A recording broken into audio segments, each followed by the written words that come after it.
सोचो, एक ऐसी काली रात जब हवा रुक गई थी और आसमान से एक ऐसी रोशनी आ गिरी थी जिससे पूरा जंगल चमक उठा था और डायनासोर डर से चिल्ला रहे थे, पर कोई भाग नहीं पाया क्योंकि आसमान से उनकी मौत आ चुकी थी।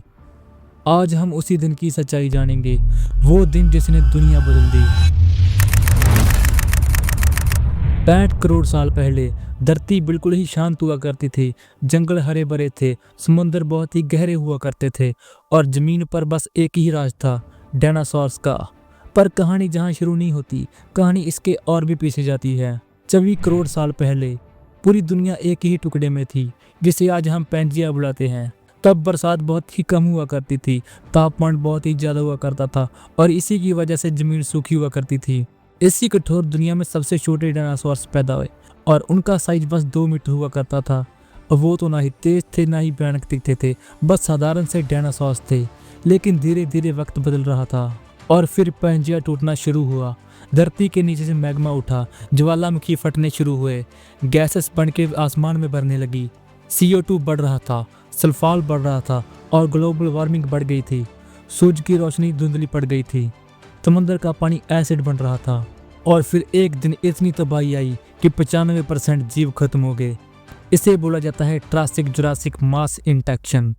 पर एक प्रजाति ने उस समय सरवाइव कर लिया था, वो थे डायनासोर्स, और उन्होंने ही बचकर धरती पर कई करोड़ साल राज किया।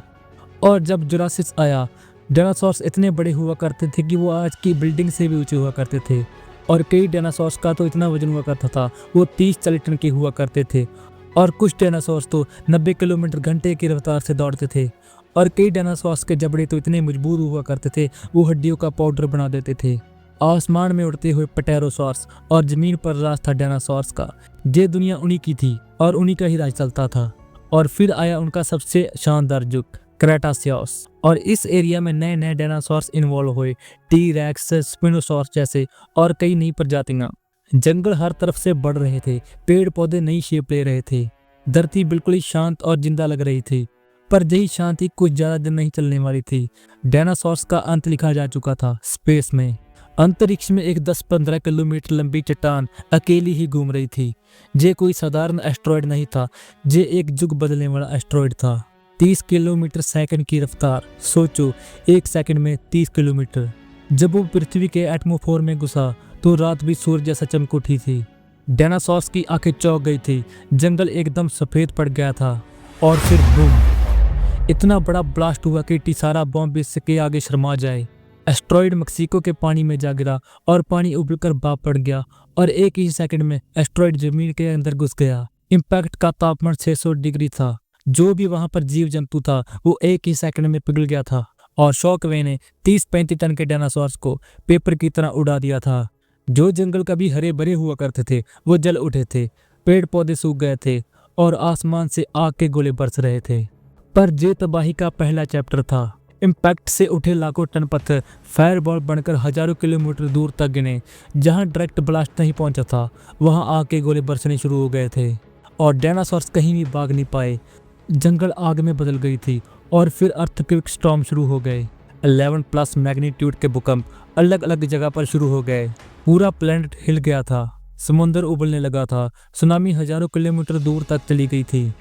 टाइड वेव ने कोस्टलाइन मिटा दी थी, आधी दुनिया कुछ ही मिनट में साफ हो गई थी। और जब पेड़ पौधे खत्म हो गए थे तो फूड चेन टूट गई थी। जो छोटे हार्बीवोर्स बचे थे वो भूख से मरने लगे थे और उनको खाने वाले टी-रेक्स जैसे डायनासोर्स, उनके लिए कुछ भी नहीं बचा था। धरती पर एक अजीब सा सन्नाटा सा आ गया था। जंगल जो कभी गरजते थे, हरे भरे हुआ करते थे, वो एक ही मिनट में राख बन चुके थे। और इसी अंधेरे को साइंटिस्ट बोलते हैं विंटर इम्पैक्ट। दिन में भी रात जैसी रोशनी। टेम्परेचर अचानक गिर गया था, पानी का सरफेस उगलने लगा था, प्लेनेट दोबारा ग्रो नहीं कर पाए थे। और ऐसे ही धीरे धीरे एक एक करके सभी डायनासोर्स इस दुनिया से मिटने लगे। पर कहानी जहाँ खत्म नहीं होती, अब भी सब कुछ खत्म नहीं हुआ था। इस बर्बादी के बाद कुछ छोटे जीव अब भी बच गए थे, जो छोटे छोटे मैमल्स, छोटे रेप्टाइल्स और छोटे इंसेक्ट्स, क्योंकि उनको सरवाइव करने के लिए बहुत ही कम एनर्जी चाहिए थी। जो छोटे छोटे क्रीचर बच गए थे, धरती के अब वो नए मालिक बनने वाले थे। और सबसे हैरानी वाली बात ये है, आज के बर्ड्स जो पेंगुइन्स, ईगल्स, चिड़िया है, ये सभी डायनासोर्स के विकसित रूप हैं।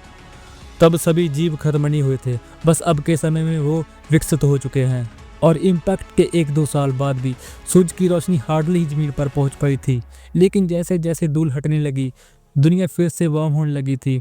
पहले छोटे छोटे दरख्त उगे और फिर घास, ऐसे ही छोटे छोटे जंगल बनते गए और धरती धीरे धीरे फिर से जिंदा होने लगी। और जो छोटे मैमल्स जो कभी छुप कर रहते थे, वो अभी खुले आसमान में घूमने लगे थे और वही तेजी से इन्वॉल्व होने लगे। कोई तेज दौड़ने लगा, कोई पानी में डूबने लगा और कई पेड़ों पर रहने लगे। और इसी एवोल्यूशन से इंसान की कहानी शुरू हुई। अगर एस्ट्रॉइड थोड़ा सा भी लेफ्ट या राइट गिरा होता तो डायनासोर्स आज भी होते और हम शायद पैदा भी नहीं हुए होते। हमारी पूरी सिविलाइजेशन, हमारी साइंस, हमारी कहानी, हमारी दुनिया सब एक एक्सीडेंट की वजह से एग्जिट करती है। आसमान से गिरी चट्टानें पूरी दुनिया ही मिटा दी थी और एक नई दुनिया की शुरुआत की थी। ये धरती हमारी नहीं हुआ करती थी, ये डायनासोर्स की थी। पर जब उनका समय खत्म हुआ तो तब हमारा शुरू हो गया था। और हर लहर एक पुरानी चीख जैसी लगती है, जैसे कोई कह रहा हो जब वक्त बदलता है तो कोई बच नहीं पाता। डायनासोर्स ने तो धरती पर 17 करोड़ साल राज किया था और इंसान सिर्फ 2-3 लाख साल पुराने ही है। सोचो कितना नाजुक है हमारा अस्तित्व। एक एक्सट्रॉइड ने दुनिया मिटा दी थी और एक छोटा सा बदलाव हमें भी मिटा सकता है।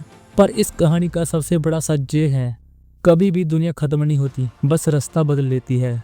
और जब दुनिया बदलती है तो हम जैसे जीव पैदा होते हैं। जे ग्रह, जे जिंदगी, जे वक्त, ये सब एक गिफ्ट है और इसे संभाल के रखिए।